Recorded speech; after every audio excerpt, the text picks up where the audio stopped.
जय हिंद। प्रिय शिक्षकगण, आप सभी के लिए आज के वीडियो में खुशखबरी है और कुछ दुख भरा भी है, किसी टीचर के लिए, किसी शिक्षकगण के लिए। आज पूरे स्पष्ट किया गया है, मीडिया में बहुत सारे भ्रम फैलाया जा रहा था, जिस पर आज पूरी तरह से पर्दा उठ गई है कि विशेष शिक्षक को जो आवंटन जिला है उसको रद्द किया जाएगा और अपना चॉइस के जगह मिलेगा, चॉइस के स्कूल मिलेगा। ये सभी पर पर्दा खत्म कर दिया गया है। और आज के वीडियो में यही बताने वाला हूं कि कब से वेरिफिकेशन स्टार्ट होगी, काउंसलिंग स्टार्ट होगी और क्या क्या डॉक्यूमेंट लाएगा। ये सभी बिंदु पर एक एक करके बात करेंगे। साथ ही आपको वेरिफिकेशन कराने के लिए कहाँ जाना है, किस डेट में जाना है, कब जाना है, ये सभी पॉइंट पर एक एक बिंदु पर बात करेंगे। आप पूरा वीडियो देखें ताकि आपका कोई कंफ्यूजन न रह जाए। शुरू करते हैं। आज का सेशन यहीं से है कि बिहार विशेष शिक्षक नियमावली 2023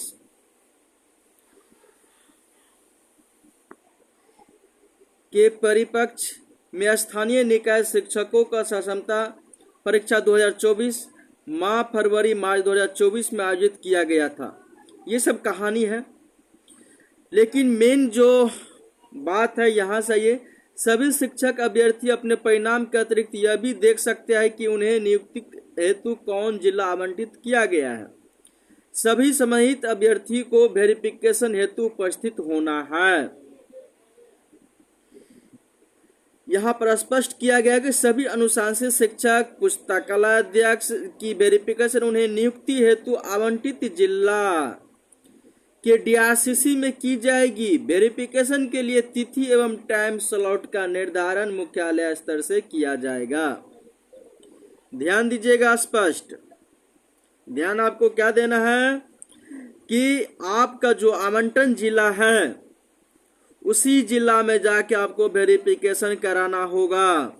बहुत सारे शिक्षकगण ये सोच रहे थे कि नहीं, जो आवंटन जिला था वो रद्द हो जाएगा, अपना जिला मिल जाएगा। बहुत सारे टीचर का अपना जिला जिनको है उनको तो कोई परेशानी नहीं है, लेकिन जिनको दूसरे जिला है, आवंटन मिला है, उनको दूसरे जिला में ही जाके उनको वेरिफिकेशन कराना होगा।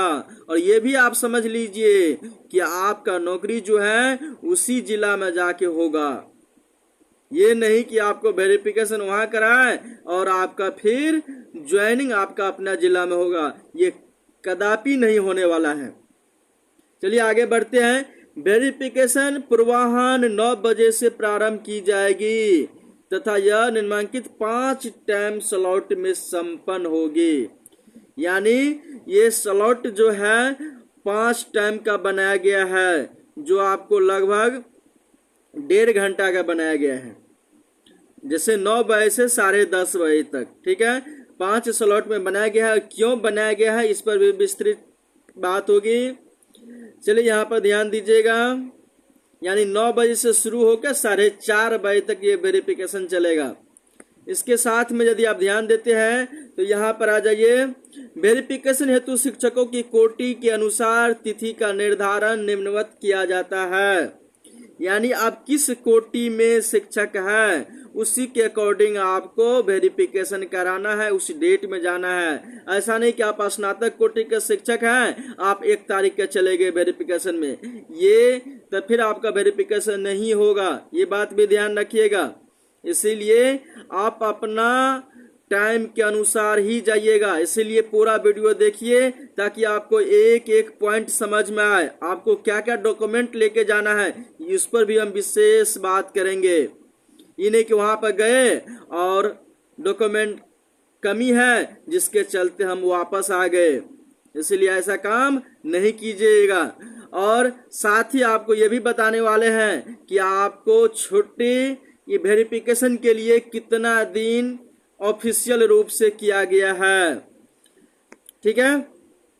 तो आइए यहाँ पर स्पष्ट किया गया है कि उच्च माध्यमिक शिक्षक एवं पुस्तकालय अध्यक्ष का 1-8 से लगातार, लगातार कहने का मतलब है कि जब तक पूरा न हो जाए सभी का तब तक वो वेरिफिकेशन चलता रहेगा। ठीक इसी तरह से माध्यमिक शिक्षक यानी कि 9-10 का जो शिक्षक है वो 2-8 से लगातार यानी 2 तारीख से वो जाना शुरू करेंगे।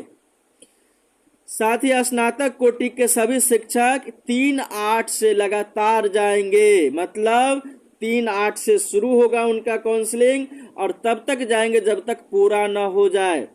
मूल कोटि के उर्दू, बांग्ला, शारीरिक शिक्षक जितने हैं वो 5-8 से शुरू करेंगे और मूल कोटि के जो समान शिक्षक है वो 6-8 से जाना शुरू करेंगे, प्रारंभ करेंगे। ठीक है।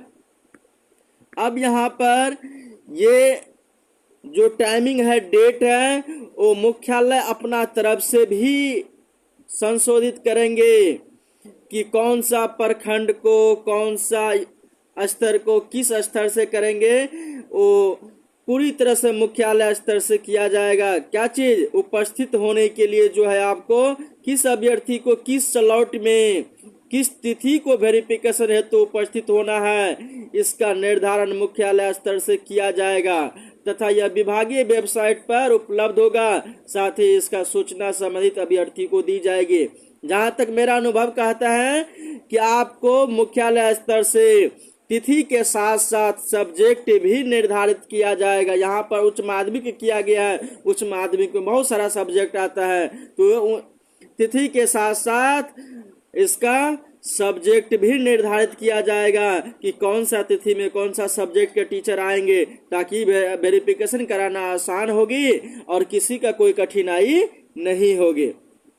आने वाला समय में चिट्ठी आपके जिला से निकल जाएगा, तब पूरी स्पष्ट होगा। लेकिन यहाँ पर आपको क्या क्या रखना जरूरी है, इस पर हम बात करते हैं। सबसे इम्पोर्टेंट बात पर, क्योंकि बहुत बड़ा वीडियो बन जाएगा, इसीलिए जो आपके लिए इम्पोर्टेंट है उसी पर विशेष चर्चा होगी। सबसे पहले कह रहे हैं वर्गवार, विषयवार, स्लॉट वार सक्षमता परीक्षा उत्तीर्ण शिक्षकों और पुस्तकालय अध्यक्षों की सूची शिक्षा विभाग के वेबसाइट पर उपलब्ध है। वेरिफिकेशन हेतु कोई हड़बड़ी या आपाधापी न करे किसी प्रकार के। ऐसा नहीं कि हम पहले जाएंगे तो मेरा वरीयता मिल जाएगा, ऐसा नहीं होगा। वरीयता का जो क्रम होगा स्कूल में ज्वाइनिंग करने से होता है, इस बात को याद रखिए। ऐसा नहीं कि पहले काउंसलिंग कर लिए तो मेरा वरीयता बढ़ जाएगा। वेरिफिकेशन की तिथि का अनुशासित अभ्यर्थियों की वरीयता से कोई संबंध नहीं है। देखिए स्पष्ट किया गया इसमें, उनकी वरीयता विद्यालय में योगदान तिथि के आधार पर निर्धारित होगी। स्पष्ट किया गया है ना कि विद्यालय में जो आप योगदान करेंगे उस तिथि से वरीयता का निर्धारण होगा। संबंधित अभ्यर्थी वेरिफिकेशन स्थल पर निर्धारित समय अनुसार पहुंचकर वेरिफिकेशन कराएंगे। वेरिफिकेशन के समय वही शिक्षक अभ्यर्थी उपस्थित होंगे जिसका स्लॉट निर्धारित है। स्पष्ट किया गया है, इसलिए आप लापरवाही न कीजिएगा, टाइम का भी ख्याल रखिएगा। टाइम स्लॉट के अनुसार काउंटर पर अभ्यर्थी का नाम खुलेगा और वहां पर जाना है आपको। लेकिन आपको साथ में क्या क्या रखना है, अब इस पर विशेष बात होगी। कह रहे कि वेरिफिकेशन स्थल पर अभ्यर्थी अपने आधार कार्ड लेकर जाएंगे। आधार कार्ड आपको निश्चित रूप से होना चाहिए, लेकिन ध्यान रखिएगा आधार कार्ड में ज्यादा संशोधन आप नहीं किए हैं तो अच्छी बात है, लेकिन संशोधन किए हैं तो फिर आपको परेशानी झेलना पड़ सकता है। इसके साथ रजिस्टर मोबाइल के साथ आएंगे, यानी आप आधार कार्ड में जो मोबाइल नंबर दिए हैं वो चालू होना चाहिए और साथ साथ ये मोबाइल नंबर के साथ ये मोबाइल आपके पास होना चाहिए जिस पर SMS जाएगा। और साथ ही इस शिक्षा कोष मोबाइल ऐप के माध्यम से टाइम स्लॉट की सूचना दी जाएगी और यही आपका पास भी हुआ यहाँ पर जाने के लिए। वेरिफिकेशन स्थल पर प्रवेश का आधार यही होगा, कौन सा? जो इस शिक्षा कोष पे मोबाइल ऐप के माध्यम से जो टाइम स्लॉट दिया जाएगा वही आपका समझिए तो एक पास है। पूरा क्लियर हो गया आपको यहाँ तक। आगे जब बढ़ते हैं तो यहाँ पर स्पष्ट किया गया है कि वेरिफिकेशन में भाग लेने वाले शिक्षक अभ्यर्थी अधिकतम 3 दिनों के लिए ऑफिशियल ड्यूटी पर माने जाएंगे। इसीलिए टाइम का बहुत ख्याल रखिएगा, ये नहीं कि जाइएगा और घूम के आ जाइएगा। 3 दिन आपको समय मिलेगा वेरिफिकेशन कराने के लिए। हो सकता है आज गए और किसी कारण बस हमारा नाम नहीं आया, टाइम तो निकल गया, तो इसीलिए ये काम आप कितना बार कर सकते हैं? 3 बार कर सकते हैं। 3 बार से ज्यादा गलती ना दोहराइएगा, फिर आपका सीएल होगा, कोई आपका छुट्टी नहीं मिलेगा इसके बाद। ठीक है। प्रत्येक विद्यालय में कार्यरत बल के सापेक्ष 1/3 शिक्षक अभ्यर्थी ही वेरिफिकेशन में आएंगे। वैसे भी मुझे लगता है कि 1/3 से ज्यादा बहुत कम स्कूल में होंगे। 1/3 ही जो है लगभग जो है पास किए हैं एक विद्यालय से। हो सकता है कि 2/3 पास हो तो वो दूसरा दिन जाएंगे। तो 1/3 का मतलब हुआ कि यदि 9 टीचर है एक स्कूल में तो 3 टीचर यदि पास है तो 3 टीचर जा सकते हैं वेरिफिकेशन के लिए। यदि 3 से अधिक टीचर पास है तो एक दिन में नहीं जाएंगे वो टीचर, एक दिन में सिर्फ 3 टीचर जाएंगे। मान लीजिए 5 टीचर है तो एक दिन में 3 टीचर जाएंगे और फिर दूसरा दिन 2 टीचर जाएंगे। पूरा स्पष्ट हो गया। अब यहाँ पर मुख्य जो पॉइंट है, ये मुख्य पॉइंट पर हम ध्यान देंगे कि वहां पर जाने के लिए मुझे डॉक्यूमेंट क्या क्या जरूरत है, यही सबसे मुख्य आधार है। तो सबसे पहला जो जरूरत है वो ध्यान दीजिएगा, जाति प्रमाण पत्र का मूल प्रति आपको लेके जाना है। और ध्यान दीजिएगा, जाति जिनके लिए लागू हो, जैसे कोई जनरल कोटि का है तो उनको जाति प्रमाण पत्र की आवश्यकता नहीं होती है। ठीक इसी तरह से मूल दिव्यांग प्रमाण पत्र, यानी कि जिनके लिए लागू है, जो दिव्यांग व्यक्ति है वो अपना मूल जो सर्टिफिकेट होंगे वो लेकर जाएंगे। एक बात और ध्यान रखिएगा कि जितने भी आपका सर्टिफिकेट है वो सभी का मूल प्रमाण पत्र साथ में लेके जाना, एक फाइल में लेके जाना जरूरी है। साथ ही आप ध्यान रखिएगा, जैसे जैसे यहाँ पर क्रमबद्ध है वैसे वैसे आप सजा लीजिएगा। और सजाने के बाद 2 प्रति में आप फोटो कॉपी करा लीजिएगा। वो तो 1 प्रति कह रहे हैं, लेकिन मैं आपको कह रहा हूँ 2 प्रति में आप फोटो कॉपी कर लीजिए, कोई दिक्कत नहीं आपको ज्यादा रहेगा तो 2 प्रति में फोटो कॉपी कर लीजिएगा। वैसे फोटो का जरूरत नहीं है, फोटो भी, लेकिन आप 3 फोटो कम से कम आप खिंचा लीजिएगा। ठीक है। 2 प्रति में आप क्या कीजिए, सभी डॉक्यूमेंट का, जितना डॉक्यूमेंट कहा जा रहा है सभी डॉक्यूमेंट का आप फोटो कॉपी करा लीजिए, अच्छे से पूरा स्पष्ट होना चाहिए। और एक फाइल जो है, जो पन्नी वाला जो फाइल आता है वही फाइल लीजिएगा, क्योंकि बहुत सारे डीआरसीसी में जो है फोल्ड करने वाला फाइल नहीं लेता है काउंटर पे, इसलिए पन्नी वाला जो फाइल होता है वही फाइल लीजिएगा। और ऊपर में जो परमानेंट मार्कर होता है उस मार्कर से आप अपने नाम और पूरा डिटेल जो है वहां पर ऊपर में लिख लीजिएगा। इतना चीज यदि आप किए रहते हैं तो आपको डॉक्यूमेंट पूरा टूटंच रहेगा और किसी प्रकार का कोई दिक्कत नहीं होगा और सबसे पहले आपका वेरिफिकेशन हो जाएगा। क्लियर है? ये मैं अपना अनुभव बता रहा हूँ, जो वहां पर मैंने देखा है, झेला है, वो अनुभव आपके बता रहे हैं, ताकि आप वो झेले नहीं, इस तरह की परेशानी आपको वहां पर जाके न हो। जितना आपको बता है यदि उतना करते हैं तो आपको किसी तरह की कोई परेशानी नहीं होगी।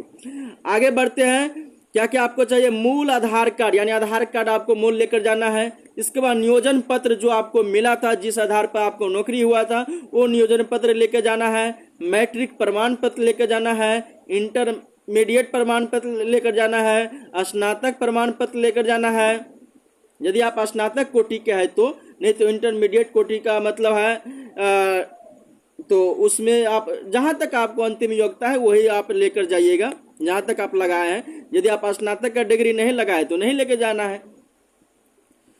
इसके बाद आपको पीजी का प्रमाण पत्र लेकर जाना है, डीएलएड और बीएड का प्रमाण पत्र लेकर जाना है, दक्षता, बीटीटी, एसटीटी, सीटीटी प्रमाण पत्र लेकर जाना है। यानी जिनको दक्षता होगा तो दक्षता के लेकर जाएंगे, जिनको बिहार टीटी होगा तो बिहार टीटी लेकर जाएंगे, जिनको एसटीटी होगा तो एसटीटी लेकर जाएंगे, जिनको सीटीटी प्रमाण पत्र होगा तो सीटीटी प्रमाण पत्र लेकर जाएंगे। यानी जितना डॉक्यूमेंट आप लगाए हैं, जितना डॉक्यूमेंट आपके पास है, वो सभी का मूल प्रमाण पत्र लेकर जाइएगा। यहाँ पर देखिए, यहाँ पर मार्कशीट का चर्चा नहीं किया गया है, लेकिन आप साथ में मार्कशीट भी रखिएगा। जैसे यहाँ पर मैट्रिक प्रमाण पत्र है तो इस यहीं पर आपको क्रम होना चाहिए, मैट्रिक का मार्कशीट भी, आप अंक पत्र भी ले लीजिएगा।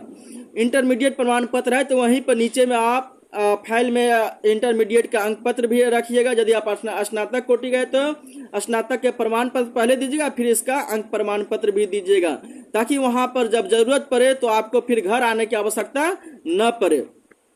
इसलिए ऐसा नहीं कि यहाँ पर अंक प्रमाण पत्र नहीं कहा गया तो आप नहीं लेकर जाएंगे, आप ये गलती नहीं करेंगे।